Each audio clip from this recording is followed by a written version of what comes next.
Hey friends, welcome to my channel. Shortha Tron Gogoi Dangoria Deboloi Shorthanjali jane আজি ভিডিওটি আৰম্ভ কৰিবলৈ লৈছো। আজি ভিডিওটিত মই আপোনালোকক দেখুৱাম মানে শেয়াৰ কৰিম এটা মাছৰ ৰেচিপি আৰু এই মাছৰ ৰেচিপিটো মই বনাইছিলো তিলেৰে আৰু তিলেৰে কেনেদৰে মাছৰ তৰকাৰীখন বনালো ইমানে খাবলৈ ধুনীয়া লগা হৈছিল যে শেয়াৰ নকৰি নোৱাৰি আৰু খুবেই ধুনীয়া লগা এই তৰকাৰী খুব কম সময়তে বনাব পৰা যায় আৰু হেয়ে ভাবিলো আপোনালোকৰ সৈতে শেয়াৰ কৰো মোৰ চেনেলৰ জৰিয়তে। তেনেহলে আহকচোন আৰম্ভ কৰো।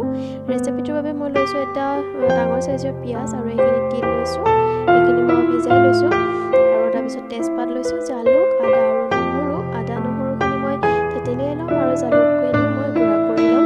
যেহেতু ঠাণ্ডা পৰিছে সেইকাৰণে কাহ চৰ্দিবোৰ হৈ থাকে, মই যিমান দূৰ পাৰো মানে জালুকটো ব্যৱহাৰ কৰোৱে তৰকাৰীত। আৰু এইখিনি মই পিচি ললো, মানে মছলাখিনি ৰেডি কৰি ললো আৰু আছিলে ইয়াৰ মাছ, মানে আগতে ভাজি থৈ দিয়া মাছ আছিলে, মই এটা আৰু অকমান ভাজি ললো আৰু একেটা কেৰাহীতে পুনৰ মই অকণমান তেল দিছো, তেল বেছি ব্যৱহাৰ কৰা নাই। তাত মই প্ৰথমে যিখিনি কৰিবলগীয়া সেইখিনি কৰিছো, তেজপাত দিছো, পিঁয়াজ ৰঙচুৱাকৈ ভাজি লৈছো, তাৰ পাছত মই ইয়াত দিম আদা নহৰু পেষ্টখিনি এনেদৰে ভাজি লৈ আৰু তিলখিনি আগতীয়াকৈ ধুই কৰি শুকাই মেলি থৈ দিয়া আছিল, এতিয়া মই খালি ভিজাইছো আৰু পিচি লৈছো আৰু সেইখিনিও মই কেনেদৰে ব্যৱহাৰ কৰোঁ ৰেচিপিটো আপোনালোকৰ সৈতে শ্বেয়াৰ কৰি আছো। তেনেহলে চাই থাকক সম্পূৰ্ণ ভিডিঅ'টি। আৰু মই এতিয়া আদা নহৰু পেষ্টখিনি দি লৈছো।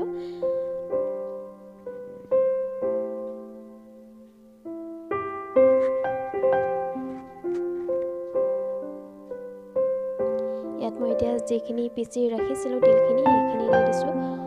যেহেতু বনাই থাকোঁতে ভিডিঅ' কৰি থকা হৈছিলে সেইকাৰণে অকণ গৰম ভাৱবোৰ থাকে বাৰু, কেমেৰা কৰোঁতে অকণমান বেলেগ বেলেগ অকণমান হেৰি এটা আহে ধোঁৱাবোৰৰ মাজত, তথাপিও মানে কেমেৰা কৰা হৈছে যিহেতু। আৰু মই এইখিনি মিলাই লৈছো একেলগে হালধি, নিমখ আৰু জলকীয়াৰ গুড়ি প্ৰয়োজন অনুসৰি, যিহেতু বেছি সময় প্ৰয়োজন নহয়, তৰকাৰীখন খুব কম সময়তে হৈ যাব আৰু সেইকাৰণে এইখিনি মই মিলাই কৰি ভালকৈ অলপ ভাজি লৈছো।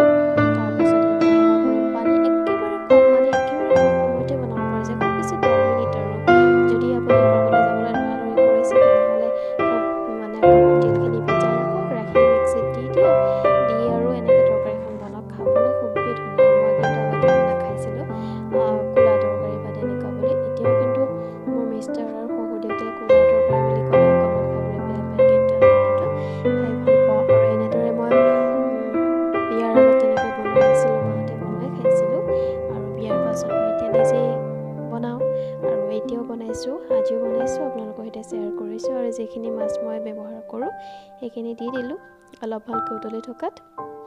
যেতিয়ালৈ মাছখিনি ভালদৰে তৰকাৰীখনলৈ মিলি নাযায়, মানে মাছৰ সোৱাদটো তৰকাৰীখনলৈ নাহে, তেতিয়ালৈ মই অকণমান সময় উতলিব দিম। তাৰপাছত তৰকাৰীখন খাবলৈ ৰেডি হৈ যাব আৰু আমি এনেদৰে বনাই খালে খুবেই ভাল লাগিছিল খাবলৈ। যদি আপোনালোকে খাবলৈ বিচাৰে এনেদৰে বনাই খাই চাব পাৰে। তেনেহ'লে মোৰ আজি ভিডিঅ'টো কেনে লাগিল জনাবলৈ নাপাহৰিব। আৰু আমাৰ ঘৰৰ 3জন মানুহ, 3জনৰ বাবে 3টা বাতি ল'লোঁ, আপোনালোককো দেখুৱালোঁ।